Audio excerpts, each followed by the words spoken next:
Crime Curious is a true crime podcast that takes an in-depth look into real cases. The content may be triggering or inappropriate for some audiences. Listener discretion is advised.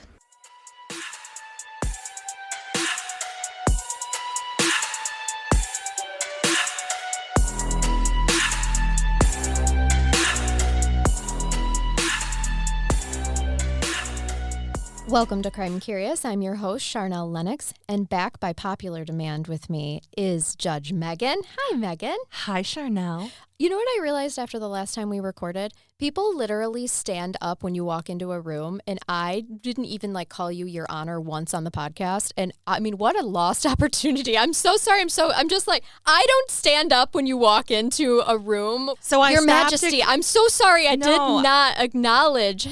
I stopped expecting people to stand up. Like the first time I walked into a restaurant after I was elected, I was super disappointed. But in their defense, I wasn't wearing a robe. Nope. Right. Instead, I chose to show that I'm a female because those robes are not meant for women to wear. No, they hide everything. They do. Yep. And if you're a larger chested person, they cling in all the wrong places and they make you look like a linebacker. So I've got all these other female judges who are just these petite little things, and they look fantastic in their robes and super powerful. And I look like a lineman in mine. So that's more intimidating, though, just so you know. Well, the heels perhaps as well. Absolutely. So yes. Yeah, that's the only way I can actually show my personality is to wear some type of ridiculously high heel with that. Yep. So. Yep. And I'm sure colorful. Can you do colors? Usually, yes. I have some red ones that are fantastic. That's what I was picturing. Oh yeah, candy apple. Red's a power color. Gosh. I'm just gonna come sit into your courtroom just so I can stare at your. All courtrooms are open, at least in the state of Michigan. So any of you who want to go see some true crime in person, go to your local court, right? Yes. Free entertainment. Yeah, just truly. don't use it as like a Tinder site. Yes. It's a terrible place to pick up a date. Just say no to anyone who's trying to pick you up there. That would be my advice. So what are you fondling over here? I'm intrigued. Your Honor, I present you with 6 little dicks, which is the most I've ever had in my hand at one time. I will openly admit. But we have to thank. That's a lost opportunity right there. We have got to thank our very special fan. I'm just going to call her a fan. Okay. Michelle, these are adorable. She sent us crystal penises. May I hold one? Oh, you can hold them all. Feel the power in your hand. So this is what it's like, gentlemen. Yes. Now I get it. I understand their obsession with them. Right. They're just so fun. They are for our kangaroo sack, Megan. Oh, so you have these lucky crystals, and they all mean something too, right? They are crystals. Yes, look at you guys. Oh, this is I have a black onyx one. There's the big black onyx one. It's weird. I thought it'd be bigger. It's the same size as the other. It is. It's exactly the same size. And then this is like a jade one. Jade. Yep. We have onyx. We have jade. I think this is rose quartz. Rose quartz. Oh, this is that tiger eye. Yep, that's tiger eye. What was this? What's a red one? Jasper. Jasper. Yes. Okay. And then like a gray quartz. A gray quartz. Yeah. Lovely. You should look up and see what they mean. Yes, because now we are going to put them all in the kangaroo sack. Okay. And hopefully that it brings us good luck. And from this point forward, we're going to shake our kangaroo sack with the 6 little penis crystals in it for good luck. It's a lovely noise. It's a beautiful sound. Soothing. It really is. Who knew? Again, we understand now. We gentlemen. do, yeah. Who knew 6 dicks rubbing together would bring such good luck? Good God, woman, that's a different podcast or episode. Right, that's my other podcast. It is. Sorry. It is. Just kidding, I don't have another podcast, but I might after this. Well, Michelle, thanks for sending Charnell the D. Yes, I told her I've never been so excited to receive little dicks before. Right, this is way better than getting a dick pic. It is. Which are usually never asked for and almost always uninvited. Absolutely. Unsolicited. Yes, she did send me. She said, I found the perfect crystals for you. What is your P.O. box?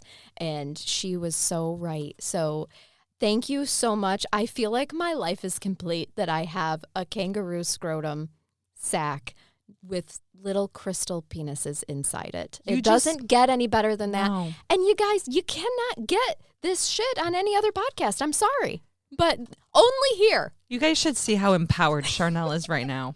This is what you feel like in your heels and robe, isn't it, Megan? I mean, a little. Yeah, I get Kind it. of. I get it now. I'm jealous of your 9 to 5. Oh, shoot. Okay. So what do I have for you guys today? So we're going to kick it a little bit old school today because I think you're really going to relate. I think we're both going to relate with this woman. She is a criminal, but she was very powerful for her time. Holy shit. Is this an old-timey case? It's an old-timey case, love so me too, because I feel like we're farther removed so we can laugh a little bit more in old-timey cases. It doesn't feel right in present-time cases. People are less likely to message and tell you how insensitive you People are. are less likely to sue me for laughing. That's true. Yeah, yep, exactly. So I do, this is the case of, she was a notorious criminal, as a matter of fact. Tilley Devine. Oh my God, that's better than the porn star names from the last episode. Yes, it is. Tilley Devine. Tilley Devine. I'm going to change my name. I think you should. Tilley Devine. Judge Tilley.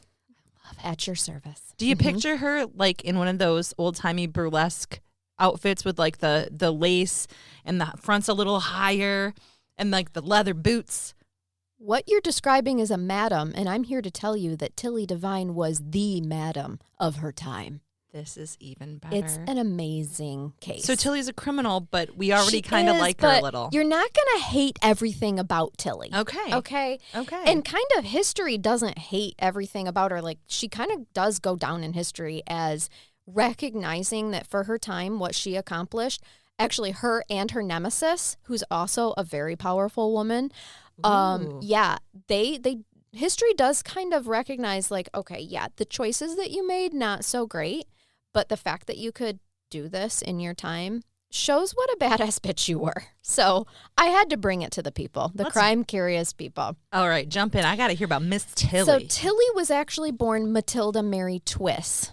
Oh, yeah. Her porn star name's way better. Yeah, yep. So on September 8th, 1900, in Cumberwell, South London, she was born to Edward Twiss, who was a bricklayer, and his wife's, only one wife, his wife, Alice Tubbs Twiss. Yeah. Okay. So the area of Cumberwell was one of like the worst slums in London. She was born into poverty, and there was a lot of violent crime there. Part of the reason, I do think because of where she was born, we see how she kind of becomes this ruthless woman later on because she had to fight to live, essentially. So you're describing early survival skills here. Yes, yep. So she left school at age 12 and worked in one of the noxious trades factories that was very popular for the area. I don't know. I see the look on your face. Well, I hear noxious, and the English major in me is thinking noxious is usually something unpleasant, fume-oriented, something that would be abrasive to your senses. Yes, that is what I was getting from my Google searches as well. It seems as though this was like a factory for making sense of some sort. Okay. Mm-hmm. Now, she was described as being young, vivacious, pretty, and very street smart. She was determined to move out of poverty, and at the age of 15, she decided to try to do this by becoming a sex worker. But she did it in the glamorous theater area of the West End of Cumberwell. So she knew that her clientele was going to be better Yes. in a different location. Yes, exactly. She wasn't just giving the milk away for free. She wanted people to pay a pretty penny for it. Mm-hmm. All right. Good for you, Tilley. Absolutely. In 1916, she met Australian Jim, known as Jim, Edward Joseph Devine. He was described as a sapper, which I did look up, and a sapper is a combat engineer. Really? Mm-hmm. Which he actually was an engineer for the Australian Imperial Force. Oh my God, I got a Star Wars thought in my head Vibe. with that. There's an Imperial Yes. Force? There is. There's There's an Australian. There was at this time. Yep, when she was 1916. Oh, yeah. And so his job was actually working with a tunneling company for the Imperial force. At the age of 15, she marries Jim Devine. And they married on August 12th, 1917. I apologize. I just said when she was 15. They married and they started dating when she was 15. They married in 1917 when she was 17 years old. Was she actively engaged in sex work when she met him? Yes. Is that how she met him? Yes. Oh my God. He fell in love with a stripper. And then he continued to see the financial benefits that she could provide with her sex work. Oh, so he was okay with this. Well, yeah, I'm not sure that with a woman like Tilley that he was able to tell her no. Okay. Mm-hmm. So she's 17 years old. They got married in the Church of the Sacred Heart of Jesus in Cumberwell. And they did not have like the typical sweetheart wartime marriage. Because remember, we're at war here in this time. And they unfortunately had a lot of violence, a lot of turbulence in their marriage, and it probably wouldn't have been half as bad if both of them could have maybe laid off the alcohol. Oh, they were both on the sauce. They were. Okay. And then they just liked to fist fight and then fuck. Oh, right. So the two Fs. Yep. So then her earnings were very substantial with her sex work, and I'm sure that the fact that she was doing sex work but making so much money, making it impossible for her to stop, didn't help their marriage and relationship. Truly, we have to know that that would have been problematic. I would think that might have had a lot to do with the fighting. I'm going to say. How was your night at work, honey? Right. You know, he can talk about his day, but she cannot. Right. I would imagine. Or if she tried, he's like, nope, earmuffs. Yes. I don't want to know. Put the money down. Never mind. Yes, but give me some more money for my booze. Right. Yeah. Absolutely. He eventually decides that if you can't beat him, you join him. You okay? Join the sex trade? No, he doesn't join the sex trade. Well, not in the way that you're thinking, where he himself becomes a sex worker. He decides, okay, I'm going to start being her bodyguard. We have like a Kevin Costner situation going on up in here with Whitney Houston. Okay.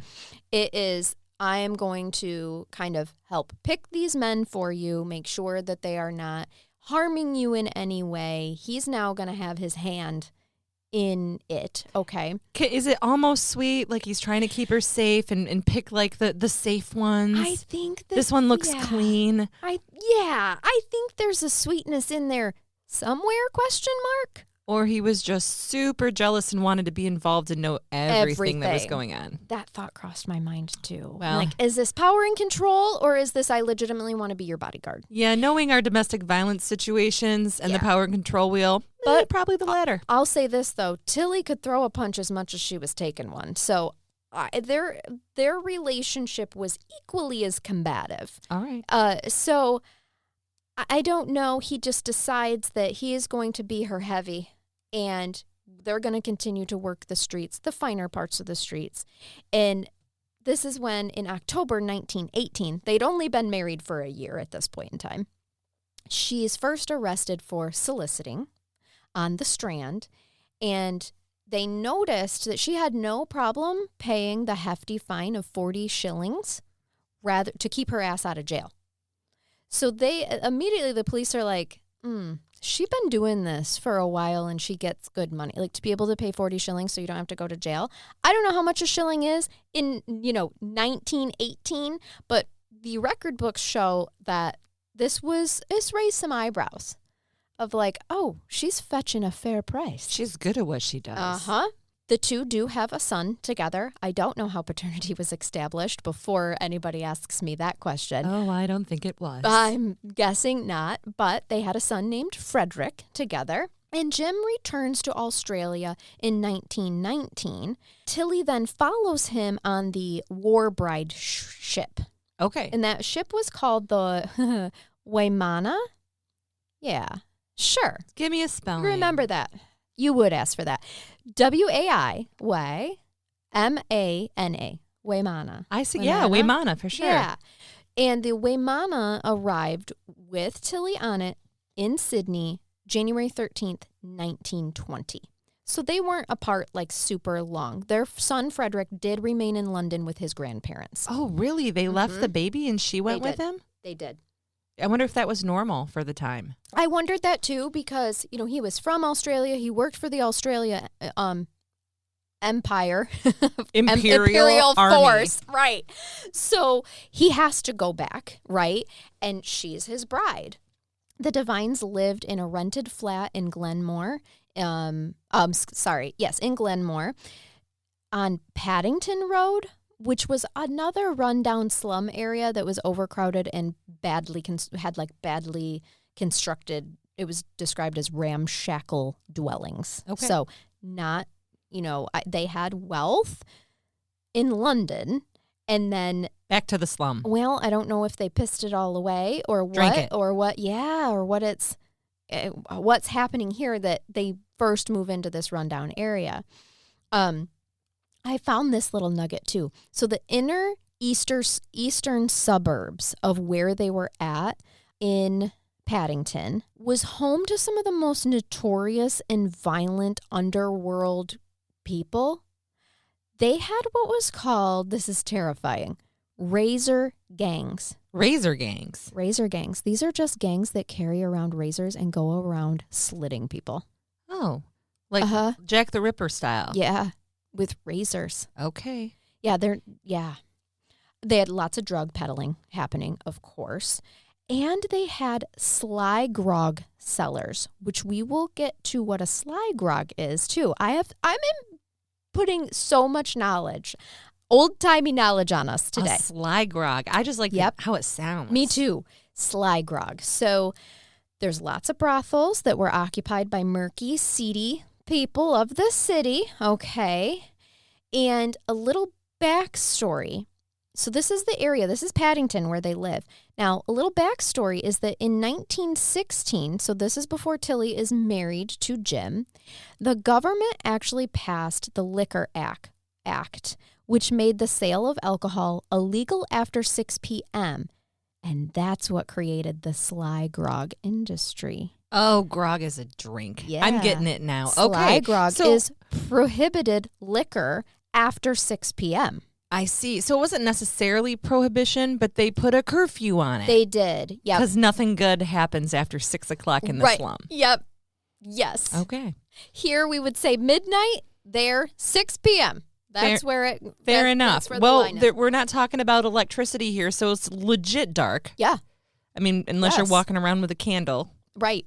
What are those? Lantern. Oh, yeah. In this area where they live, there's razor gangs walking around. There are drug peddlers. There are, brothels after brothel. And there's sly grog sellers who know that they're pretty tough in of themselves because, A, you're not going to rob them. Like, they have illegal liquor and whatnot on them. And so they're going to be pretty badass if you can't try to. You got to protect your goods. Yep. Can't fuck with them. So it's not a good area to be in. So apparently these sly grog sellers or illegal industry, as you will, thrived until the law was repealed like decades later after World War II. So this went on for quite some time of this 6 p.m. curfew on alcohol. Okay. Mm-hmm. See, I wonder if it was a military thing that was put in place too, perhaps. Well, yes, because some of the materials that were used to make liquor were being rationed. Okay. So it really trickles down to everything, just like we're seeing now with COVID. Sure, absolutely. The most successful sly grogger from 1919 was a Dubo-born Kate Lee. But her last name is spelled Leigh. Okay. Kate Lee. This becomes Tilley's arch enemy. I like it. We have two strong women here. We do. Entrepreneur women. Yep. Now, at the height of her reign, she had more than 20 illegal drinking places, catering to all classes of society, and she was repeatedly a police informer. She was also one of the city's biggest cocaine dealers. Really? Oh, yeah. But she was working with the cops, so they aren't going to do anything to stop her? No, she had the cops on her payroll. She was very well interconnected. They actually had nicknamed her the Snow Queen because she ran so much cocaine through the city. At this time, there were some 5,000 drug addicts in Sydney in the 1920s, most using cocaine at this time. And it could be bought from pharmacists on a prescription, but most was smuggled from Asia by Chinese sailors and locals and whatnot who sold it at like bulk, in bulk. That's the affordable street cocaine. Yes, exactly. And that is where Kate Lee thrived, was her bulk, mostly getting it by Chinese sailors. So she's selling the grog too, but her money's coming from the snow. Yeah. Yep. She's got it all. Does she own any brothels that we know about? Oh, yeah. She gets into the brothel industry. Right. I told you, she is an entrepreneur. And Tilley is like not going, I think in a way she looked up to Kate, but she starts to become Kate's rival, and Kate kind of won't have that because she was here first. Oh, right? Territorial. Who this new bitch? Where did she come from? Exactly. So Tilley immediately resumes her old trade with her good looks and her wily ways when she is when she is in Australia, right? She is fetching the top price of 10 shillings for each encounter. Oh, no wonder she could post the 40-shilling bond. Exactly. She made that in an hour. Yeah, right? Now you're just being mean to some guys out there. Listen, some of them haven't been with a woman in a long time. There's no shame. Perhaps. I'm making 40 shilling an hour. It's 4 15ers right there. That's right. Or 4 10ers and 5-minute breaks. There might be a 30-minute and some tours in there. You never know. It all equals out. Oh, yeah. It's like being a hairdresser. Some haircuts take 10 minutes, some take 30, some are, an hour and a half. But at the end of the day, it's about the same money. As long as your customer leaves happy. Right. That's all that matters. Fine. Jim acts as her pimp, protector, chauffeur, all those things. Sometimes just straight the getaway man. And he was locally known at this point as Big Jim. Of course he was. And they decide that they're going to get themselves into the illegal opium and cocaine trade. If it's good enough for Kate Lee, it's good enough for Big Jim and Tilley Devine, for sure. So between 1921 and 1925, Tilley Devine was arrested on 79 occasions for sex work offenses. Wow. 79 times. At what point are you just breaking even? I don't know. You're posting bond that much. Like, what the hell? She often was referred to in the criminal records as being arrested for offensive behavior and indecent language. Indecent language? That's what I would go down for so hard. Oh, my God, yeah. There's still crazy laws on the books like that, too. Yeah. Like you're not technically allowed to swear in front of women or children in the state of Michigan still. I could have so many people arrested. Right. Holy shit. Right. At any youth athletic event. Oh, no. Now I'm really screwed. But yeah, so indecent language. That's an interesting arrest. And then the solicitation, of course. Offensive behavior. I'm assuming that was the solicitation. But then the indecent language was, she was telling them to fuck off when they're trying to arrest her for solicitation. But I love that they combine those. How dare a lady use that type of language in public during this age? Yep. And so it's the same fine as prostitution. Have a nice day, ma'am. That's right. Exactly. Now stop swearing. I know. Back out there. Now, yes. Get out there and make some money. There were some frequenters on the police force that were enjoying Tilley as well. Okay. I would assume perhaps. Yes. 79 times. Come on. She was also once charged with fighting and consorting with known criminals. Okay. How dare you talk with these known criminals? Also, at what point is Tilley just not a known criminal? How do you arrest somebody who... Tilley, we're going to arrest you for consorting with these known criminals. Are you also arresting those criminals for consorting with Tilley? This is like when you're dealing with somebody who says, well, the reason that I've committed this crime is because I was hanging out with the wrong people. And you say, sweetie, you are the wrong people. Yes. You have to understand this at some point. Yep. So she was usually fined or just imprisoned for a few days. That's how they handled this. More sinister, however, was the charge of maliciously wounding a confectioner named Sidney Cork, who was living at 474 Burke Street, with a razor blade in May 1925. Oh, she picked up on the razor blade trade. And what I could not find was, I suspect, Megan, that this was her defending herself against an unwanted advancement from a man. The confectioner needed some more sugar. Yeah. And she wasn't Yes. perhaps a willing participant. She was an entrepreneur, so she had her business strategies and tactics. And I wonder if this man tried to push those limits. And she's a street woman. Like, she is streetwise, and you don't fuck with Tilley. So she gave that son of a bitch 17 stitches. So this is the old-timey equivalent to what would now be a relatively serious felony, considered a felonious assault or an assault GBH, which is great bodily harm less than murder, because she slashed him. She slashed him enough to need 17 stitches. Okay. And so for this, she did get 2 years with light labor. Yeah, so that actually sounds relatively accurate. Yeah. Yep. Still very, coincides, like you were saying, with the law today. It does. Mm-hmm. And she did that, her little light labor in her 2-year stint in Long Bay Women's Prison. The police report described Devine as, quote, this is not my words, this is the police report, as, quote, a prostitute of the worst type and an associate of the worst types of prostitutes, vagrants, and criminals, end quote. So basically, like, she's the worst of the worst of the worst. They really shit-talked Tilley there. They really did. That wasn't nice at all. Yeah, not at all. A prostitute of the worst type. Because there are better types? Well, I'm like, what does that even mean? Because she uses indecent language. Oh. That's why.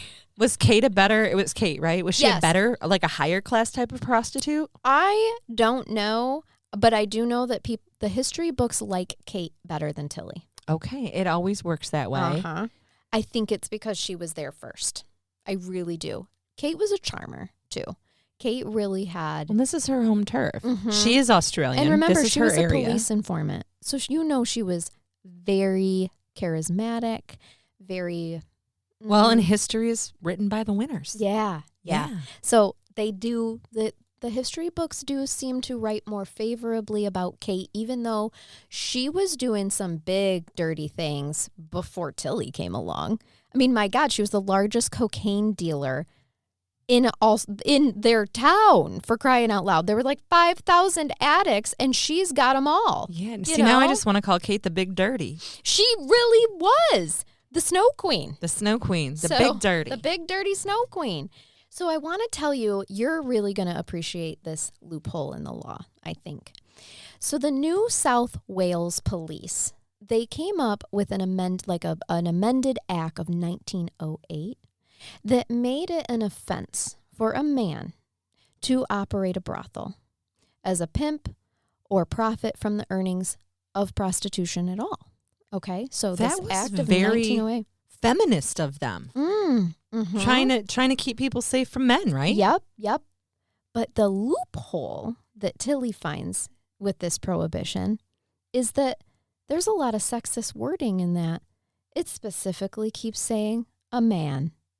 A man can't own a brothel. Oh, so they intended this with men as in because they didn't figure that a woman would be able to do that. How would a woman ever know how to run a business, Megan? Especially a brothel, right? My God. Because they don't know how to use those things. Nope, not at all. Not without a man telling them how to. My God, she's brilliant. Thank you. Sorry, that says man in the literal sense. Yep. I am not a man. I am a woman.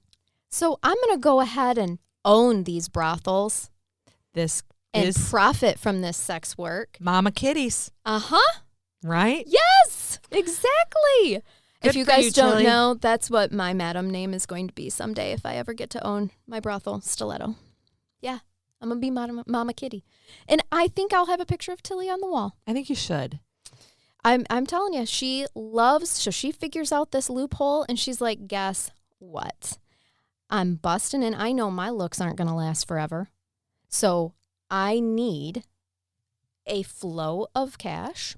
I need sustainability. And she takes her chances here. And by the end of the 1920s, Tilley had stopped sex work herself and had become the owner of a string of brothels throughout the Surrey Hills and Darlinghurst, Paddington, and my favorite, Woolloomooloo. Woolloomooloo. Yes. Interesting. Yep. That was an area? Like Woolloomooloo. Woolloomooloo. Yep. Areas of the city. So to guard her illegal empire, I mean, it wasn't really illegal. Oh, she had the loophole. She has the loophole. She employed a large staff of standover men, as they were known at the time. Bouncers. And bodyguards to protect her premises and the women that were working for her. She was very adamant about making sure that her girls were safe. So not only did she break into the brothel industry, but she was working to correct it. Yes. Excuse me. She was working to correct it. Better. Yeah. Why not? We're going to make better conditions for you. You're not going to get the crap beat out of you after you sleep with this guy because I got somebody to protect you, ladies. Exactly. I've got the standover men. I like Which it. also, could you imagine being a standover guy and you're just like the shit you constantly have to hear or see? Oh.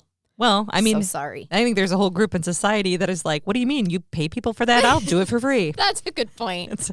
That's a good point. Go look at their OnlyFans account. Yep. That's true. Okay, maybe I'll find them for Stiletto. Right. Who's that's a voyeur? True. If you're a voyeur, sign up. I don't think you want to advertise that. Don't message Charnell, please, if you're a voyeur. I'm joking. If this is your first time here. It's a trick. Yes. Have you ever seen the episode on television where you try to trick all of the sex offenders into coming to somebody's house? Yes. It's a sting. Don't believe it. Yes. I'm not going to fall for that again. No. This lady's tricking me. She wants me to come there and say I'm here to watch. And then I get arrested. So according to Larry Ryder, who wrote lots of books and articles on Tilley, Tilley's workers saw her as like a benevolent despot. Okay. She demanded loyalty and honesty and rewarded those who worked hard and handed over their earnings. She provided food and lodgings for them, medical care. Wow. Yes. And importantly, protection that we had, talked about from the deviant customers. But she was ruthless with those who hid their earnings or would sack them and then often beat or meticulously wound them as a parting gift, shall we say, like you were saying earlier. So both with the girls who tried to hide their money from Tilley, but then also the men who would try to say that they, didn't have the money to pay up or who would harm one of her girls after the act. She was very, very ruthless with her razor blades. Ooh, she did this herself. She didn't even employ somebody. Like she's like, here comes Tilley with the razor blades. Yeah, like you better get out. You do not fuck with Tilley. No. In 1943, she was charged with maliciously wounding one of her own sex workers, a girl named Ellen Grimson, with a knife to the face. Oh, Ellen, you are not working for anybody now. That's exactly why she went to the face. Oh, yeah. Women, you want to talk cruel. About ruthless? Yeah. And she did it on purpose because she was not giving Tilley her share of, her earnings here. And so Tilley, in a way, wanted to send a message to all the other girls working for her. Oh, she sent one. Mm-hmm. Absolutely. Because if she just wanted to punish her, she could have sliced her on an arm, a leg, someplace that wouldn't have affected her work. But this was to the face. Yep. You are done working, not just here, but everywhere. Yes. Good luck to you, ma'am. Right. Have fun at Kate's. Right. Kate and the scarred up hookers. Right. Enjoy that brothel. She renamed Kate's Empire. Right. So you're going to need to do a lot of that snow to want to sleep with these girls. For sure. Right? The Tilley rejects because she keeps, violently assaulting them for not giving up But their I bet the lesson worked. The other girls at this point are like, oh, here, I forgot to give you this. Here's my money. For sure. I forgot about that blowjob. There's your half. Right. Yeah. I mean, don't you think? I would think that sends quite a strong message. Now, she was arrested for it, but at the trial, she claimed that she had hit Ellen in self-defense with her diamond-ringed fingers Okay. And It's a that. big diamond. Well, she had lots of money. She had lots of brothels at this point in time. By 1943, she was doing well for herself. And she said that that wound had not been caused by a knife or a razor blade. And they believed her, and she was acquitted of the assault charge. Well, she is a well-off businesswoman at this point. So she can probably afford the best defense, and or people are going to believe her over, no offense, but a common hooker. Yes, that's just it. That's how they, that's how they saw the victim in this situation, unfortunately. Ugh. Yes. Poor thing. Exactly. So between her getting into the drug peddling industry, her brothels, and also she got in on the sly grogging. Sly grogging. It's hard to say. Sly grogging as well. Her and Big Jim, are doing well, and they moved to a comfortable bungalow on the corner of Torrington and Malabar Roads in a middle-class neighborhood. Now, this is the first time Tilley has lived in a middle-class neighborhood in Maruba. Unfortunately for their respectable neighbors, the house would soon become a place of wild parties, violent arguments between Big Jim and Tilley, and frequent police raids, and also some fatal shootings. Oh, shit. So they brought down the neighborhood. They absolutely did. There go the property values. Yep. The biggest one was Big Jim, shooting his rival, George Gunman Gaffney, at this home on July 17th, 1929. Aren't the names in this case amazing? George Gunman Gaffney. Oh, I'd date him. Yes, he sounds like a bad boy that I would have went after. Yeah. Before he died of his wounds, Gaffney refused to turn King's evidence. So, turn against, become a state's witness, in other words. Snitch. Yep. And say who shot him. He would not say. Oh, he didn't die. It was right before he died. Oh. He refused to do this. Probably because he's like, fuck no, what if I live? Then he was liberated of his need to testify. Yes. But Big Jim later found, so he never said who shot him. Other people did. But because he would never say who shot him, and he had lived for a few days afterwards or whatnot, Jim was found not guilty of murder on the grounds that he was defending himself, his wife, and his home. Really? Yep. That's how they spun it. During a crazy party. Mm-hmm. But if George Gaffney had turned King's evidence and said who shot him, he probably would have been found guilty of murder. But he wouldn't. He was scared. Well, I think so, because George Gaffney was like a long leading figure in the underworld of society. Okay. And he was like the heavy hand for none other than Kate Lee. Oh, interesting. Which is why Jim and George were rivals. But he was at their house. I don't know what business he had attending. It did happen during a party. Hey. But we don't know what business George had. But accidents happen at parties, especially crazy ones. With cocaine and how better, alcohol. Or how could it be better spun than to have your enemy's hand come to your party and then have him, quote unquote, assault you so that you need to take care of your yourself, family. Your wife, and your home. And if it just so happens that some business goes down and he doesn't make it. And now there goes your rival's, big man. I mean, George Gunman was Kate Lee's bodyguard, like runner. Oh, Kate? He was his heavy. I can imagine Kate is not happy with this. Most definitely not. And for years, the two women, they both are leading coincidingly very dangerous and violent lifestyles with their deadly gangs, all seemingly reporting to them.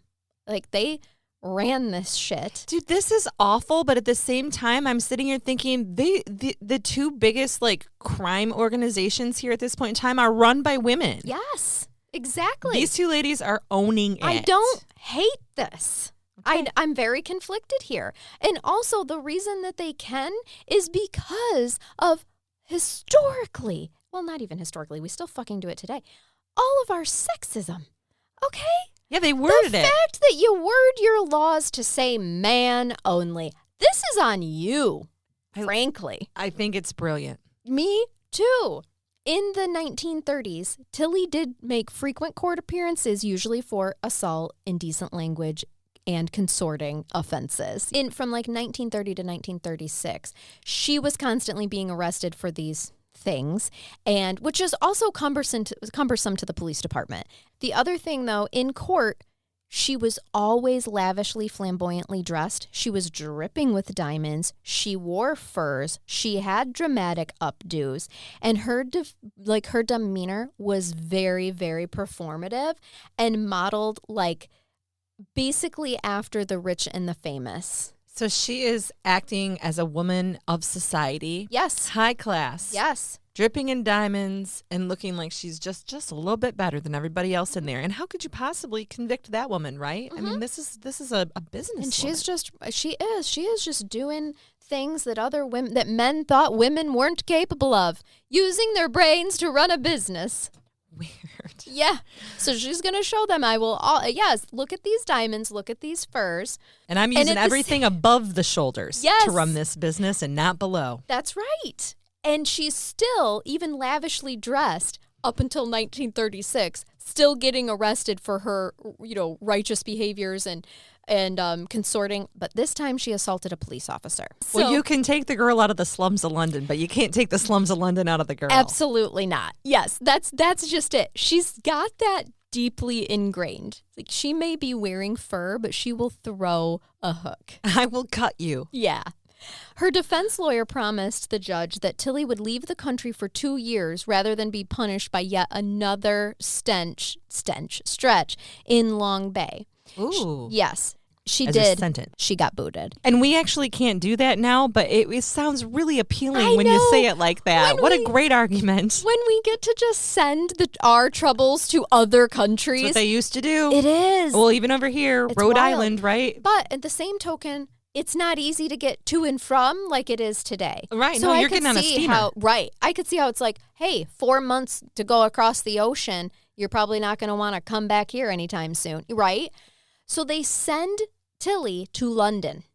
So she's back home. She's back home. Yep. Going back to London, where her son is, by the way. Oh, I forgot about him. Right. Honestly. Frederick. Little Freddie. How old's Frederick now? Well, this is 1930, and he's about 11.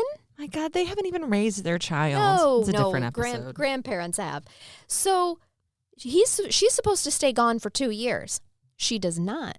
In less than a year, she returns back to Sydney.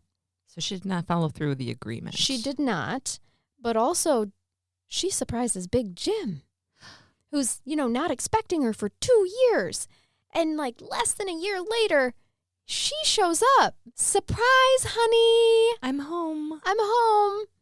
And I'm sure this is not shocking, but Jim just couldn't stay away from the poussey. Oh, while Tilley was gone. He got lonely. He did. What's a man to do? Go to Miss Kitty's. Right. Mama Kitty's. And he does. Okay. And she finds out. He hadn't moved anybody in, though. This is Not just that I her know finding of. out that he's frequenting. Yes. She figures out he's having an affair, and they get into a huge, huge fight. And they start shooting at each other. Oh, cool. Like you do. Okay. Just quick draw McGraw over here. Yes. Everybody starts shooting. Shots fired. Shots fired. There's holes in all the curtains. The china's going up and it's a huge explosion of shards. The fur is flying from her coats. Fur is flying. And the neighbors call the police because they're terrified. Interestingly enough, Jim was charged with attempted murder. But the case fell apart because Tilley refused to testify against him. Love is love. Mm-hmm. Plus, she was like, yeah, I drew first. Right? Why did they charge him and not her? Honey. Because it's sexist and he's a better shot, right? Right. If he drew his gun, it was probably to kill her. If she drew hers, she was just having a bad day. Women don't beat their husbands up. Come on. Okay. We're not strong enough. No. There's no such thing as strength when you're drawing a weapon. Yeah, right? But no, they went after Jim, and I'm assuming, I would bet that Tilley refused to testify because he probably would have been like, yeah, I absolutely drew on her because she drew on me. Yeah, I'm out. We're going to just kiss and make up. Exactly. It's a draw. Even fair's fair, right? In love and war. We've got to move. These neighbors are not minding their own business Right. when we shoot at each other anymore. See, and this, when you live in the slums, they don't give a shit when you're No. shooting. But when you live in the upper middle class neighborhood, they tend to get scared when they hear shots fired. This is where they went wrong. Yeah, absolutely. They should have stayed where they were. Well, the Depression years hit Sydney, Australia really hard, and Tilley's businesses were not immune from the war effects, of course. People couldn't afford to pay for it. No, not as much. No, she's not bringing in as much money. However, when thousands of American servicemen during World War II show up, suddenly Tilley has a windfall of money. God bless the USA. Yes. The war also brought out her more benevolent side. She held respectable parties, the proceeds of which were given to Australia soldiers' families, and she also gave generously to Veterans Welfare Association and to the Children's Hospital. So I like that. I know. She did not take all of her riches for herself. She, in the history books, really did make mention of how charitable she was. But it didn't matter. People still ended up hating her more than Kate. And Kate didn't give to charities. It's very unfair. Well, she was a local girl. Yeah. You got to support the That's locals. true. She's from London. Yep. Okay. So Kate is not. So on numerous occasions, I'm sure you're wondering, like, how did Tilley and Kate get along? On numerous occasions, they personally fought in the streets with each other while countless of their henchmen slashed one another. They would stab and shoot each other as well. Dude, Like, this is West Side Story. It is run by two women. So they're out there just, do they have knives? Are they're slashing each other or are they physically assaulting? There's razors, there's knives, there's guns, everything. They're physically fighting. And the brawl's happening off to the side with all the men. With all the men. Yep. In 1936, with the insistence of the police commissioner, William Mackay, it's McKay, they agreed to an uneasy truce. So the police commissioner is like, listen, bitches. Ladies. We've got to stop. Ladies, I can't do it anymore. No. I can't sleep at night. You're giving me a headache. Yes, I have an ulcer because your gangs keep beating the shit out of each other and I can't take it. Can you just call a truce and both of you be badass bitches? Are these women in their 40s and such now? Well, 36. She was born in 36. 1900. Kate is similar in age. I didn't jot down Kate's birthday, but Okay. when you see pictures of them, they very much look like they're in the same, within the same 5 years of each other, I would have to Well, that think. police commissioner need to be careful because you do not piss off a premenopausal woman. No, let yeah. alone At two this, of them. At this point in time, in 1936, when he's like, ladies, come on. She is, Tilley is 36. Okay. Yep, so Kate's somewhere around there. If the violence between them stopped, Tilley, the madam, and Kate, the sly grogger, would be permitted to continue their business activities with little interference from the police. I know, it's dubious here, right? But this is the police commissioner understanding that I can't stop you guys from running your businesses. You clearly have got something going here. But if you stop with your gang violence against each other and causing such a ruckus and my ulcer, then we will turn a cheek. Yeah. You To make what you're my doing. life easier and I will make your life Yes. easier. That's exactly what happened here. So they do concede to this. They're like, okay. So at this point in time, things settle down and neither one of them are really having the notoriety that they had before, right?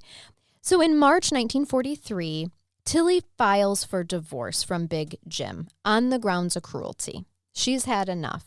Her gangs are no longer fighting with Kate's ever since 1936. You know, she's been through the ringer with Jim. And I guess she just decides, like, there is a better life out there for me. So she had put up with his infidelities, his violence, and drunkenness for 27 years they were married.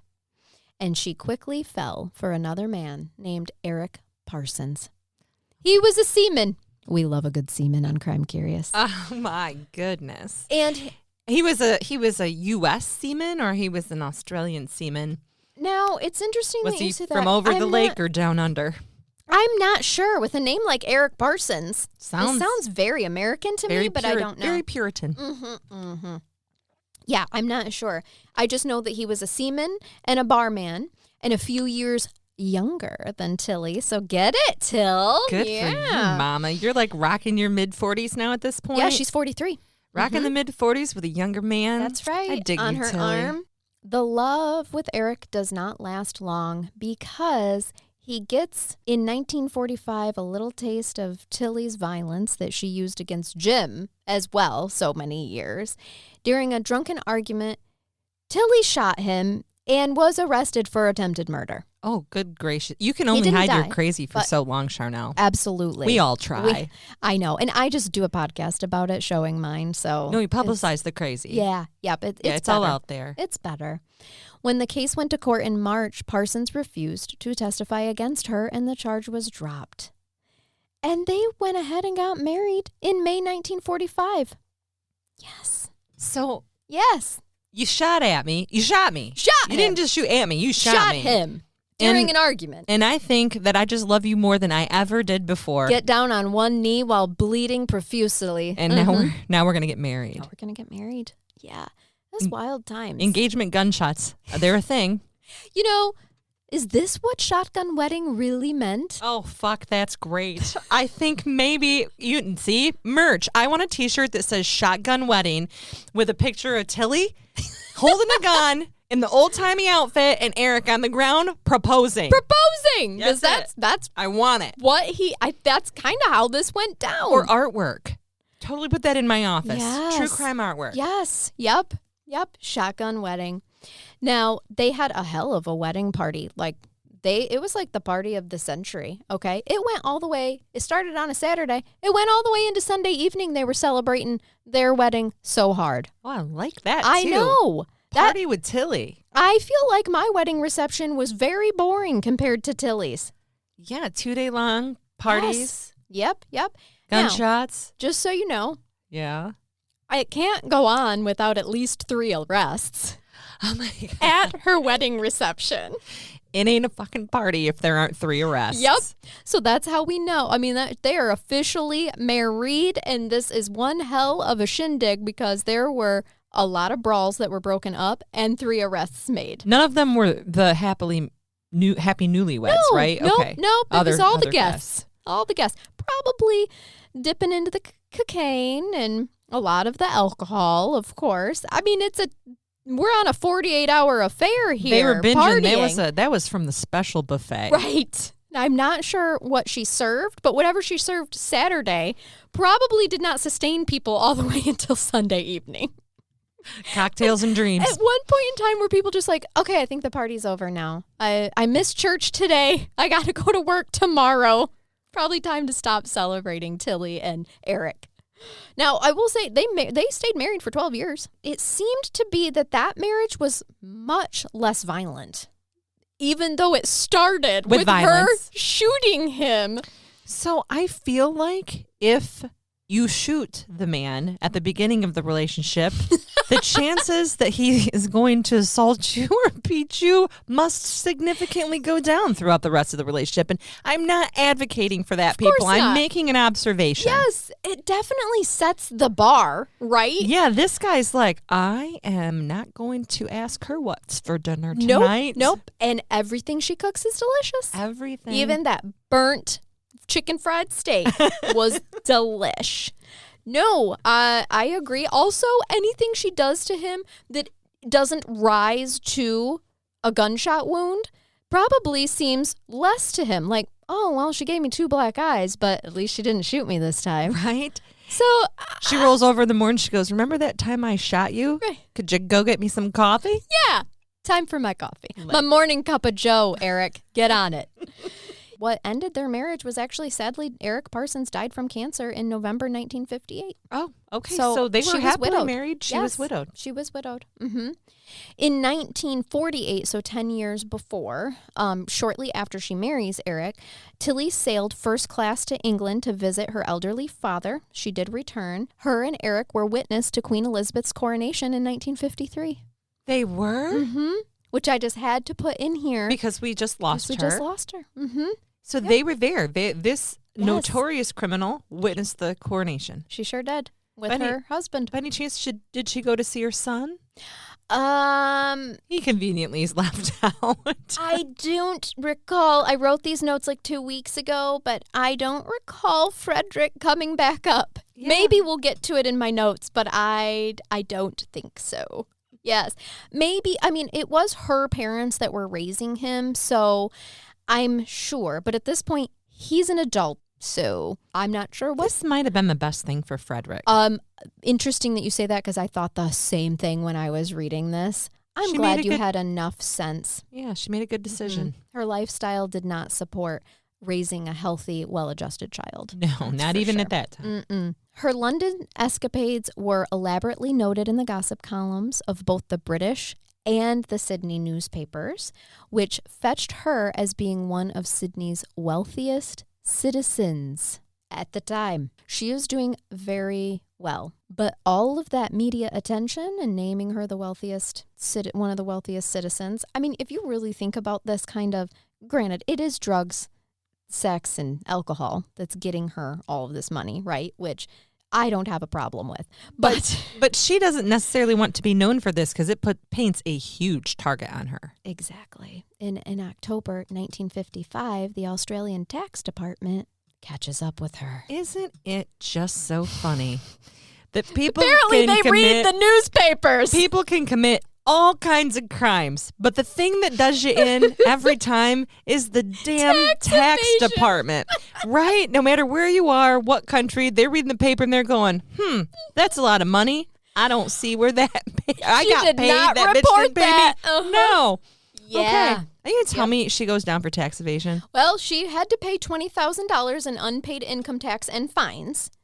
And she did appeal and protest it, but she had to then, at that point in time, they look into how she's making the money that she's making. Oh, good golly, Miss Tilley. Yeah, and she's forced to sell her many properties. And by 1959, Tilley, who had once been known as the Queen of the Night with her extensive brothel empire, had just one establishment left in Palmer Street, and this closed in 1968 after being firebombed by a new criminal entrepreneur seeking a monopoly on sex work in East Sydney. And it this was is not in the Kate. 60s. This is in the 60s, 1968. It doesn't seem that long ago for me. The problem is she got on the radar. Okay. And they looked into things. It ruined her monopoly. It did. So in the same year, the law that accidentally permitted women, but not men, to live off the earnings of prostitution was amended. Times had changed.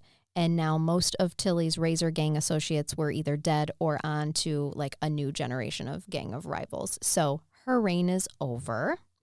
And it did take them all the way into the 60s, though, to amend the law. I mean, think about that. Yeah, it went on from the 20s to the 60s, knowing it was written that way. There had to have been some, again, benefit here. Uh-huh. Or somebody would have suggested it to lawmakers earlier. I would think. Tilley had a hell of a lobbyist group I would say. You know that they're frequenting. You know that they were probably given. Are you trying to say that you think politicians and law enforcement and other people in power in Sydney were frequenting her establishments? I'm going to rug my kangaroo scrotum sack since we're talking about Sydney and just choose to not answer that question. It's probably a good idea. Your Honor. Yeah, I have a feeling, but if you think about it from an entrepreneur standpoint, I'm sure that she offered them not only the best of what she had, but whatever kink that they had, she would make sure was satisfied. I'm sure that they were given... And being discreet with it. Yes, exactly. They probably were even given, which was common of the time, their own private entrance. Like, they could be that discreet. All right. So the cars are coming around the back? Yeah. So that is how I imagine something like this could go on so long while we turn a blind eye. And quite frankly, there are bigger crimes and fish to fry and not enough resources in which to do so. Fair. Here she was, one of Sydney's most ruthless and wealthiest madams. Tilley Devine actually died in a rather, as the newspapers said it, I'm like, this is so mean. They called it a rather pathetic circumstance of poverty and pain. She suffered from chronic bronchitis for 20 years before she succumbed to cancer in Concord Hospital on November 24th, 1970. Oh. She was 70 years old. Now, Kate Lee received tributes, but few Sydney-siders mourned the passing of Tilley Devine. When Kate died, there were literal Mourners. tributes made for her. Mm-hmm. There is an obituary that was wrote by Ron Saw of the Daily Telegraph. And I was just like, are you kidding me? He quoted, this was a quote from that obituary. A vicious, grasping, high priestess of savagery. I know. Obscenity and whoredom. She died friendless and alone, and for that she must be pitied. Oh my God. But if they had a wake for her, the sorrow would be slobber and crocodile tears. She was a wretched woman. Holy shit. I feel like I should have said that with an accent, but I'm so bad at accents. Okay. Yeah. Isn't that terrible? That's what the Daily Telegraph wrote about her passing. I feel like Tilley deserves a better obit. I agree. I think one of your listeners could probably write you and send you a better obit for Miss Tilley. Well, I do have one that was written about her that it doesn't deflect from what she was, but it was not nearly as horrific. Nobody called her a whore. It was aggressive. It was very aggressive. It was very aggressive. They did not have a wake for her. There was no wake for her. And the Daily Telegraph had even said, like, even her favorite watering hole, nobody wanted to know about her death. But one old lady proposed a toast, but no one bothered to drink. I'm like, okay, was that just for dramatic effect? Or was there, she probably had a friend at her favorite bar who was like, to Tilley!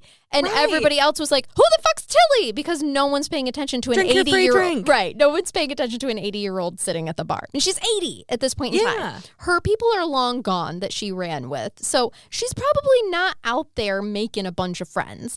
But to insinuate that she had none, I think is inaccurate for the way that her life was led. There are legendary things that her life inspired. So there is a play called The Slaughter of St. Teresa's Day by Peter Kennis, and also a book called Razor, Tilley Devine, Kate Lee, and the Razor Gangs, which had been republished many times since its first edition in 2001. And in 2009, a graphic expedition at the Justice and Police Museum revealed the extent of her savage and merciless career by putting a display up of her gangs that she ran, like just the history of the gangs that she ran and whatnot. Mm-hmm. And a lot of it, she gets tied in a lot with the Razor Gang because she came onto that scene in Australia at the time where they were starting to form, and she ends up essentially like leading them with Kate Lee. Yeah, it became her MO, right? Mm-hmm. Every single time she's in trouble it's slashing somebody. Yes, yeah. So if you like Google Razor Gangs, in Australia, her and Kate are gonna come up because they ended up like hiring them to be their heavies and whatnot, and they became a part of them. So rivalry ones, but still.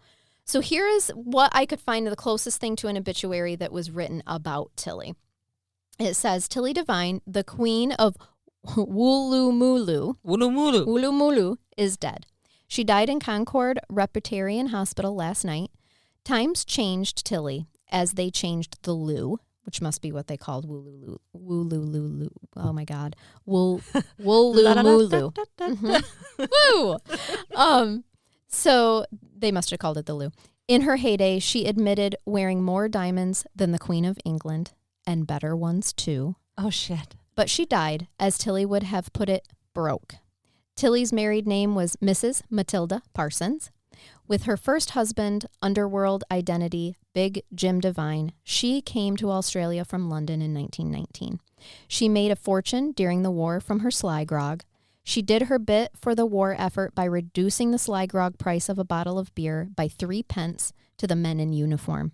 She had lived in later years in a cottage at Maroba. the same cottage outside which Big Jim shot dead a gunman and where gangsters Guido Coletti and Frankie Green once shot it out. One of those big parties that they're talking about. Tilley was noted for her lavish wartime parties. For one, her own Ball of the Year, where she hired the Maccabeen Hall at Durlinghurst, and she told the hall management the function was for charity. Oh my God. But it was for her own Ball of the Year. I love it. She was throwing. Oh, shit. She's a sociopath. For sure. It was to raise bail. Oh, God. Oh, my God. She had a ball to raise bail money? For a man named Kelly charged with attempted murder. That is priceless. She threw this lavish party at the hall at Darlinghurst. And you know what? In her defense, she probably did feel that was being charitable. For sure. This is for charity. I can tell you that it's not for me. Kelly most definitely thought it was charitable. Charitable woman. Get him out of there. Big Jim and East Sydney identify Cliffy Thomas stood at the door. Oh, so Big Jim and Cliffy Thomas were like the doormen for this hall. Or for this big party. Bouncers. Uh-huh. A girl known in King's Cross as Carbine Lottie worked in the cloakroom. And the ticket auctioneer was Bandages Cosgrove, so called because he usually showed the effects of his profession as a bouncer. So this guy, Bandages, apparently inflicted a lot of pain on people. So all of those... You're leaving in bandages. All of these people are at this nice hall for this charity event that's not really a charity event. So Tilley announced to the patrons, I don't want you turning this into a riot. If anyone does, I'll hoist him myself. Girl. Tilley Devine always claimed the best men she had ever known was her late husband, ex-Navy man, Eric Parsons. She married him a month after being charged with trying to murder him by shooting him in the leg. In her later years, she was even known to shed a tear for late Eric. I bet she didn't cry for no one. I don't. Except Eric. I don't think so. She truly loved him. Now, she wrote her own obituary in a letter that she once sent to Truth newspaper. She wrote, "Give a dog a bad name and it sticks. I wasn't as bad as I was painted. There's lots in Sydney who will miss me, even coppers." All right. And that's how I'm go. ending. Even the coppers. Even the coppers. I'm telling you, I bet that she did have plenty of police that enjoyed her upscale establishments. And remember, she did do some good things. Yes. She didn't keep it all for herself. She was a charitable woman as well. She seemed to be a backer of the people in uniform, military or otherwise, for the time. Do you know, I just realized too, this is the perfect case to cover when we were unveiling our scrotum sack. Because it's Australia. Crystals. Yes, and it comes from our Patreon from Australia, Jason. Oh my gosh. It comes full circle, Megan. It does. It really does. It's weird how that happens. It is, because I didn't plan that. I had no idea when Michelle's crystals were going to arrive and when the next time I would record was. This is just the next case I had up, on the list. True. So that is kind of crazy. Very divine. If I do say so myself. Oh my gosh, that's so funny. Miss Devine. Miss Tilley Devine. You caught on. Thank you. Well, some people say I'm smart. I've heard that a time or two. Mm-hmm. And witnessed it, as a matter of fact.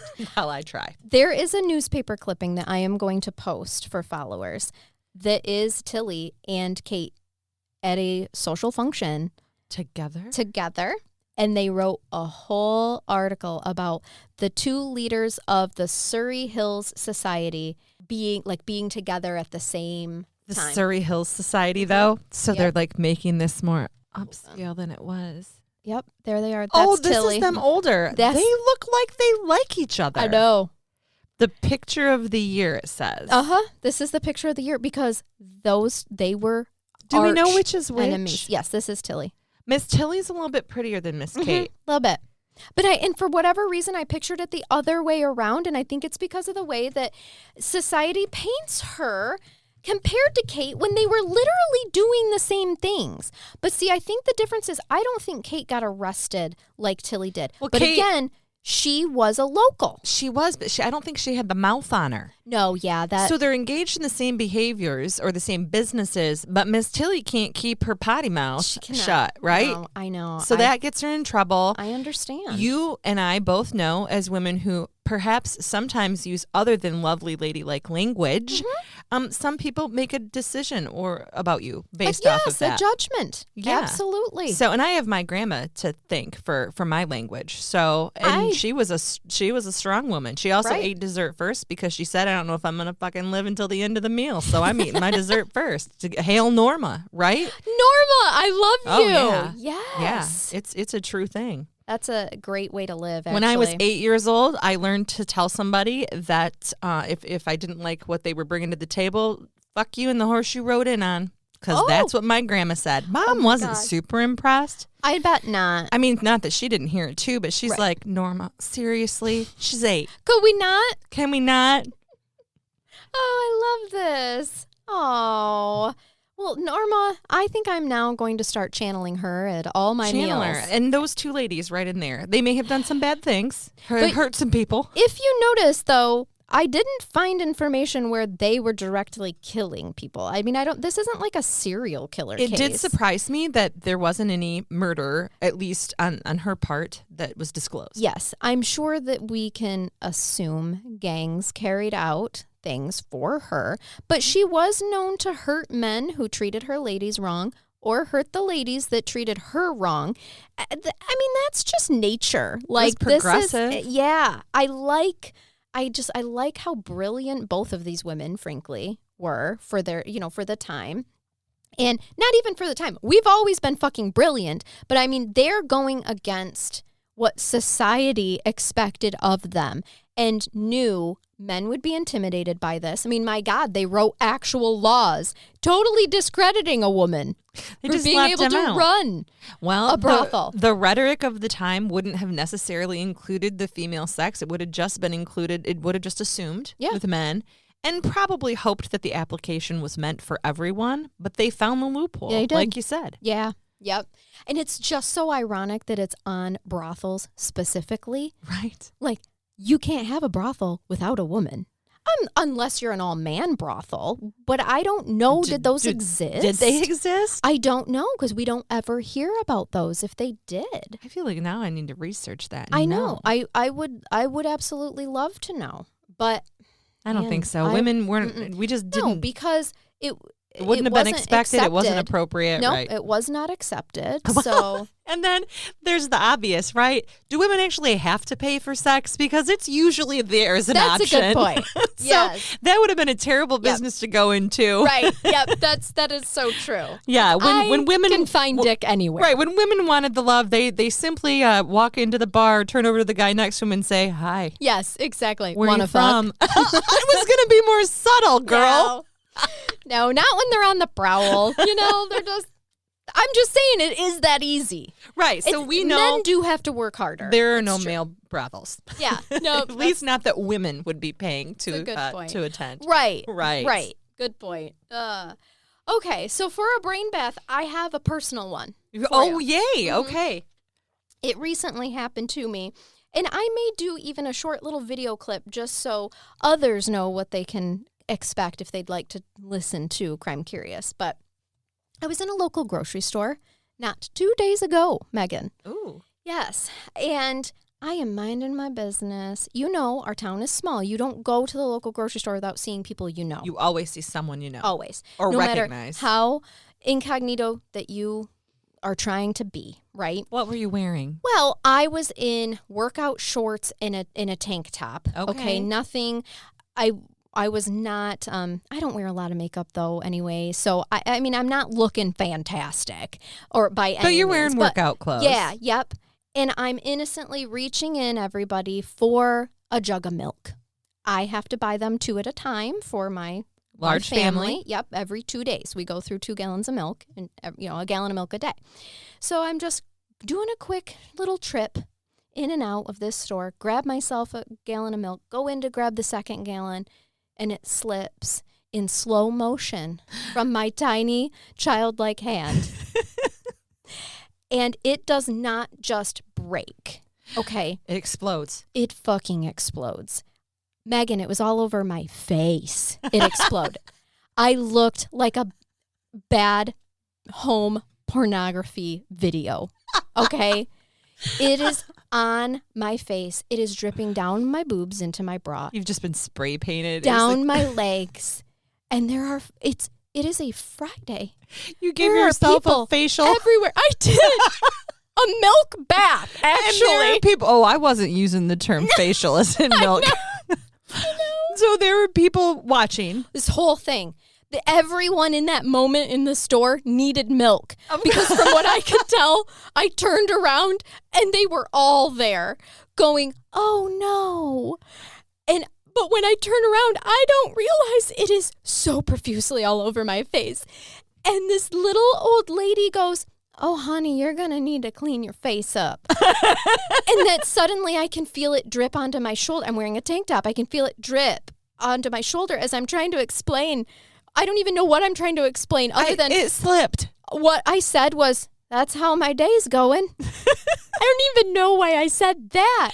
No, but now it's all over my feet. Like I'm standing in a puddle of it. I go to pick the carton up. Why do I need to pick the carton up? There's no need. I think you attempted to save it. It is so very empty. And I'm trying to get myself out of this situation.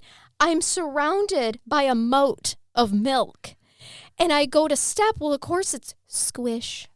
I'm wearing flip-flops that absorbed the milk. Too. And I'm just, and this little old man goes, "Honey, just leave it because they will clean it up." I'm like, but I'd like to try to find someone and take responsibility, right?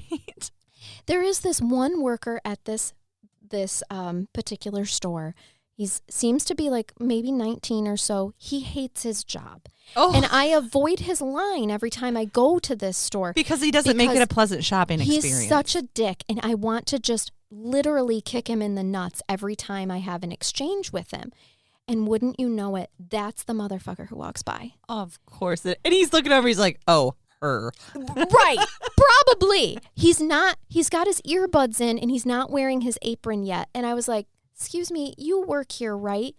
He pulls his earbuds out. "Huh?"